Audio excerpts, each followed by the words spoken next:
Novità arrivano anche per la ribolla gialla che da alcuni giorni è sbarcata sul web.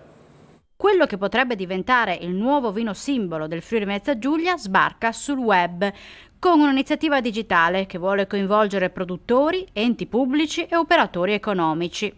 Da alcuni giorni è online una piattaforma digitale integrata interamente dedicata alla ribolla gialla del Friuli Venezia Giulia. Si chiama ribollagialla.org e si pone una serie di obiettivi. Vuole presentare il vitigno e il vino sui mercati, fornire servizi e strumenti tecnici ai produttori, far conoscere gli strumenti di banche e assicurazioni destinati al mondo del vino, consentire ai consumatori di approfondire vari aspetti del mondo della ribolla.